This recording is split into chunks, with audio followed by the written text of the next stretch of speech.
Hello बच्चों, आज हम लोग देखने जा रहे हैं बायोट-सेवर्ट लॉ का फर्स्ट एप्लीकेशन। देखिए यहाँ मैंने ऑलरेडी आपको एक स्ट्रेट कंडक्टिंग वायर दिखाया है जिसमें करंट I फ्लो कर रहा है। इस स्ट्रेट कंडक्टिंग वायर का जो लेंथ है बच्चों वह mn है। यह जो है स्ट्रेट कंडक्टिंग वायर है। टॉप से मैंने एक लाइन ऐसे ड्रॉ किया है, यह टेस्ट पॉइंट है। इस वायर के कारण यहाँ पर हम लोगों को P पॉइंट पे मैग्नेटिक फील्ड बताना है क्या होगा। जहाँ पर फील्ड निकालना होता है, इलेक्ट्रिक फील्ड या मैग्नेटिक फील्ड या ग्रेविटेशनल फील्ड, उस पॉइंट को बच्चों हम लोग नाम देते हैं टेस्ट पॉइंट। हमेशा याद रखिएगा, ठीक है। और जिस पॉइंट के कारण निकालते हैं उसे हम लोग नाम देते हैं सोर्स पॉइंट। ओके, तो यहाँ पर बच्चों थोड़ा बात को ध्यान से समझो। ये जो पार्ट है यह एलिमेंट्री पार्ट है। भले ही मैंने इतना बड़ा दिखाया है जरूर, लेकिन रियल में यह इतना बड़ा है नहीं, काफ़ी छोटा है। सबसे पहले देखो इसका ट्रिक क्या है कि तुम इस वायर के एक छोटे से हिस्से के कारण मैग्नेटिक फील्ड निकाल लो और फिर इंटीग्रेट कर दो m से n के लिए। यहाँ पर जो मैग्नेटिक फील्ड निकलेगा बच्चों टोटल वायर के कारण निकल जाएगा। सिंपल सा लॉजिक है। पहले क्या करना है, इस छोटे से हिस्से के कारण निकालना है। तो याद करो बायोट-सेवर्ट लॉ जो बताया गया था, मेरा फर्स्ट जो वीडियो है फर्स्ट लेक्चर मैग्नेटिज्म का, उसको जरूर देखना, उसमें मैंने अच्छे से समझाया है। ये जो है एक कंडक्टिंग वायर है जिसमें करंट I फ्लो कर रहा है और यह एक एलिमेंट्री लेंथ है dl।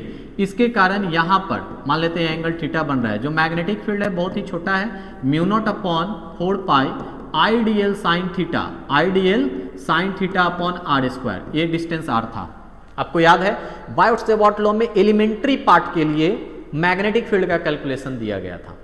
ओके, अब उसका एप्लीकेशन यूज करके डिफरेंट केस में straight conducting wire, thick conducting wire, circular loop के सेंटर पे सर्कुलर लूप से अब डिफरेंट केस में हम लोग स्टडी करते हैं। तो यहाँ पे देखिए इस एलिमेंट्री पार्ट का लेंथ हम लोग मान लेते हैं बच्चों कितना,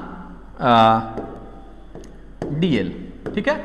और देखिए ये जो एंगल है ये काफी छोटा होगा बच्चों, तो इसलिए इस एंगल को हम लोग d फाई मान लेते हैं और इस एंगल को फाई मान लेते हैं। ओके, और यहाँ से यहाँ का जो लेंथ है बच्चों यह x है और यहाँ से यहाँ का जो परपेंडिकुलर डिस्टेंस है बच्चों यह r है। बात को समझ रहे हैं? बात को समझ रहे हैं आप लोग? ठीक है। अब यहाँ पर देखिए हम लोग क्या करेंगे, पहले इस एलिमेंट्री पार्ट के कारण निकालेंगे, लेकिन उससे भी पहले थोड़ा कंस्ट्रक्शन कर लेते हैं क्योंकि ये डेरिवेशन आपके बोर्ड के एग्जाम में भी आ सकता है। तो देखिए यहाँ से एक नॉर्मल लाइन इस पे ड्रॉ हम लोग कर लेते हैं, ठीक है। अब हम क्या करते हैं, नेमिंग A B C और ये पॉइंट P है। यहाँ B का मतलब मैग्नेटिक फील्ड है बच्चों। तो हम लोग यहाँ पे एक नॉर्मल लाइन दिए हैं और एलिमेंट्री पार्ट के साथ जो एंगल बन रहा है बच्चों यह थीटा है।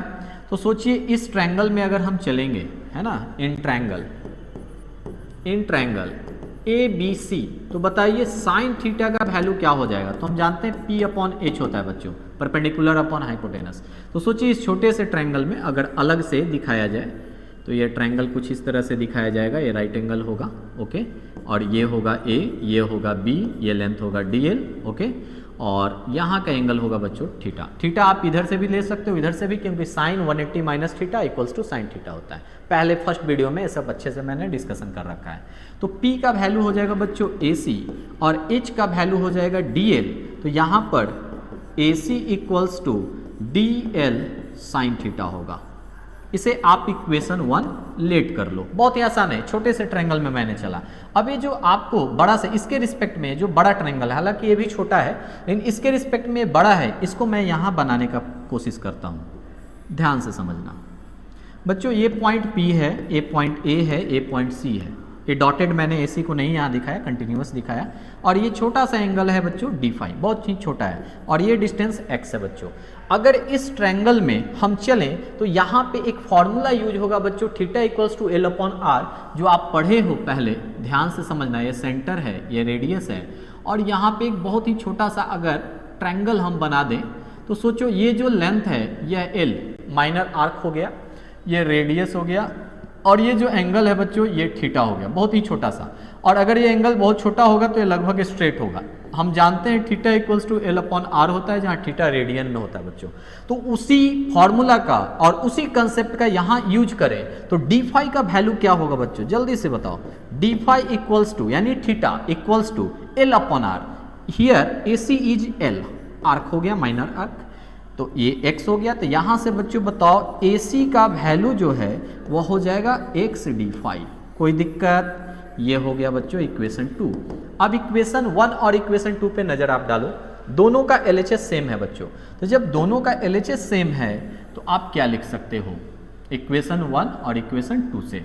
ध्यान से समझना बच्चों, अगर हम यहाँ लिख दें from equation 1 and equation 2 we get, तो आप ध्यान से देखो दोनों का LHS सेम है, तो हम लिख सकते हैं DL sin theta equals to x d phi, DL sin theta equals to x d phi, that is equation number 3। इतना आपको समझ में आया। अब हम लोग क्या करते हैं कि एलिमेंट्री पार्ट के कारण, जो ये एलिमेंट्री पार्ट है बच्चों, इसके कारण यहां पर मैग्नेटिक फील्ड का रिजल्ट लिखते हैं। ठीक है, तो इसके कारण यहां पे जब मैग्नेटिक फील्ड का रिजल्ट आप लिखोगे तो थोड़ा ध्यान से समझना, बस थोड़ा और ध्यान से समझना है। क्या लिखोगे ध्यान से समझना, ये तो रिजल्ट आ गया DL sin theta x d phi होगा। इस एलिमेंट्री पार्ट के कारण अगर आप यहां बायोट-सैवर्ट लॉ का यूज करके जब रिजल्ट मैग्नेटिक फील्ड के लिए लिखोगे तो लिखोगे DB equals to mu naught upon 4 pi I upon x DL sin theta. Okay, अब x क्यों? क्योंकि रिजल्ट में तो r लिखा हुआ था ना, तो आप देखो एलिमेंट्री पार्ट से यहां का डिस्टेंस x है, r नहीं है, तो इसलिए हमने x लिखा। ठीक है, अब देखो DL sin थीटा के जगह क्या लिख सकते हो x डी फाई, तो यहां रख दो DB equals to mu naught upon 4 pi I को रहने देना है, DL sin थीटा के जगह क्या रखना है बच्चों x d phi, so we put here x d phi, है ना, अपॉन यहां पर एक्स स्क्वायर, क्योंकि आर स्क्वायर होता है बच्चों तो एक्स स्क्वायर। ठीक है, तो यहां हो जाएगा आपका एक्स स्क्वायर। तो देखिए यह जो एक्स है कैंसिल हो जाएगा, है ना। अब थोड़ा आगे बढ़ा जाए, अब देखिए एक लाइन मैं पहले ड्रॉ कर दूं ताकि आपको नोट करने में मेरे वीडियो से कोई भी दिक्कत ना हो। ठीक है बच्चों, अब यहां देखिए इस रिजल्ट को यहां लिखना है, तो बताइए DB इक्वल्स टू क्या हो जाएगा बच्चों mu naught upon 4 pi I upon x. ठीक है, I upon x d phi, ये रिजल्ट आया है। आप इस इक्वेशन को भी नेमिंग कर लो, पहले इक्वेशन 2 तक 3 तक हम लोगों ने लेट किया, तो ये इक्वेशन 4 हो जाएगा। देखिए यहाँ इक्वेशन 3 है। अब हम लोग क्या करेंगे, x का वैल्यू निकालेंगे उसी फिगर से। तो फिगर में थोड़ा ध्यान से समझो, x का वैल्यू अगर निकालना है तो आप इस ट्रायंगल में cos फाई निकाल दो। क्या निकाल दो बच्चों, cos फाई निकाल दो। तो देखो तो cos फाई अगर निकालोगे, cos फाई निकालोगे बच्चों, तो cos फाई इक्वल्स टू क्या होगा बेस अपॉन हाइपोटेनस। तो बेस है r, हाइपोटेनस है x, तो x का वैल्यू बच्चों क्या हो जाएगा, x का वैल्यू हो जाएगा r upon cos phi. x का वैल्यू क्या होगा r अपॉन cos फाई। तो इस वैल्यू को याद रखना है और यहां यूज करना है। देखिए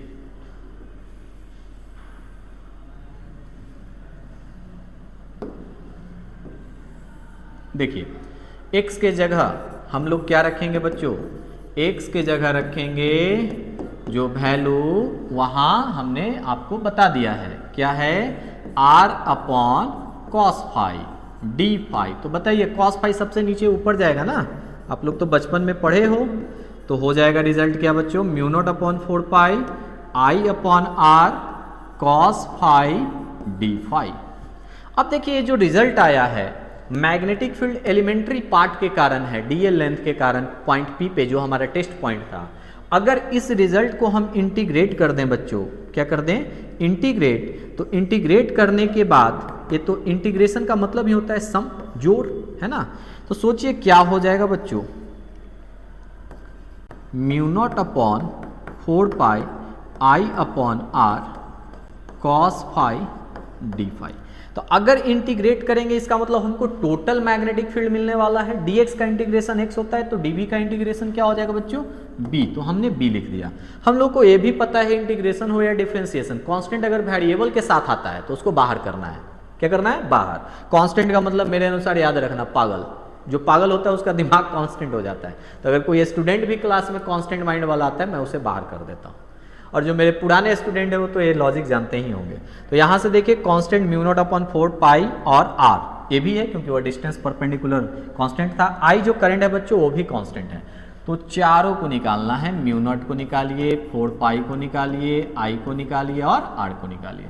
इंटीग्रेशन साइन के इनसाइड जो है आपका बच जाएगा कॉस फाई डी फाई।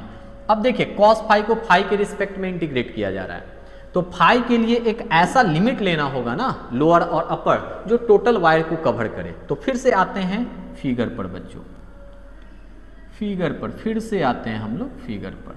देखिए यहाँ यह हमारा एंगल फाई है, ठीक है, यह हमारा एंगल फाई है बच्चों। अब सोचिए इस वायर को कवर करना है तो हम एक यहाँ पर एंगुलर डिस्प्लेसमेंट दिखाएंगे एंगल का वैल्यू, और एक यहाँ से यहाँ तक दिखा देंगे। तो टोटल वायर कवर हो जाएगा कि नहीं हो जाएगा। तो देखिए ये जो एंगल है बच्चों, ये एंगल -α1 ले लिया जाए। क्या ले लिया जाए? माइनस। माइनस क्यों हम आपको बताएंगे। डायरेक्शन साइन कन्वेंशन भी एंगल के मेजरमेंट के लिए यूज किया जाता है। क्लॉकवाइज डायरेक्शन में माइनस और एंटी क्लॉकवाइज डायरेक्शन में प्लस लिया जाता है। और ये जो एंगल है बच्चों ये एंटी क्लॉकवाइज डायरेक्शन में यहाँ से यहाँ हमने कंसीडर किया, यह +α2 हो जाएगा। यानी लोअर लिमिट हमारा -α1 और अपर लिमिट हमारा +α2 है, ठीक है। तो इसी लिमिट को हम लोग वहाँ रिजल्ट में सेट करेंगे। तो देखिए क्या हो जाएगा। देखिए cos फाई को इंटीग्रेट करना है तो यहाँ lower limit -α1, upper limit +α2। cos phi का इंटीग्रेशन क्या होता है बच्चों? सभी को पता है क्या होता है, याद करो, याद कर लिए। cos फाई का होता है sin फाई प्लस, डिफ्रेंसिएशन होता तो माइनस होता है ना। तो यहाँ -α1 से +α2। पहले अपर लिमिट हम लोग रखेंगे बच्चों, फिर लोअर लिमिट रखेंगे। तो देखिए क्या हो जाएगा b का वैल्यू, b = μ0/4 पाई I/r, है ना। साइन फाई है तो फाई की जगह क्या, पहले अपर लिमिट α2 रखेंगे बच्चों, तो यहाँ हो जाएगा sin α2 प्लस, यहाँ देखिए क्या रखना है -α1, तो यहाँ पर हम लोग क्या रख देंगे -α1। तो यहाँ हो जाएगा -α1, और यहाँ देखिए प्लस के जगह जो है माइनस करना होगा क्योंकि upper limit minus lower limit होता है ना। तो यहाँ पे आप माइनस साइन दे दो। ये हो गया आपका अपर लिमिट वाला वैल्यू, यह हो गया आपका लोअर लिमिट वाला वैल्यू। तो यहाँ से b = जो है वो हो जाएगा μ0/4 पाई I/r, है ना। ये हो जाएगा sin α2, और माइनस साइन बाहर आएगा तो माइनस माइनस क्या हो जाएगा प्लस, क्योंकि आपको पता है साइन माइनस थीटा क्या होता है बच्चों, माइनस साइन थीटा, है ना। तो माइनस माइनस प्लस हो जाएगा, ये माइनस इस माइनस को प्लस कर देगा, तो +α1। यानी इस तरह से हम लोग का जो रिजल्ट आया है, फाइनल रिजल्ट जो हम लोग का आया वह क्या आ गया बच्चों। तो फाइनल रिजल्ट आया स्ट्रेट कंडक्टिंग, जो कि थीन है, याद रखना है, थीन भी इंपॉर्टेंट है बोलना, μ0/4 पाई I/r sin α1 प्लस sin α2। यही है इंपॉर्टेंट रिजल्ट। यह मैग्नेटिक फील्ड का वैल्यू है due to straight conducting wire. यहाँ I करंट है, R परपेंडिकुलर डिस्टेंस है, α1 α2 याद रखना है, टेस्ट पॉइंट पे बनने वाला एंगल है, जिससे जितना भी वायर हम लोग को कंसीडर करना है उतना वायर उसमें आ जाए एंगुलर डिस्प्लेसमेंट के थ्रू। और इस तरह से जो नेक्स्ट वीडियो आएगा लेक्चर नंबर 3 का, उसमें आपको इसके डिफरेंट केस को मैं दिखाऊंगा। उसमें टोटल 5 केस है, उस वीडियो को भी आप वॉच करना। Thank you.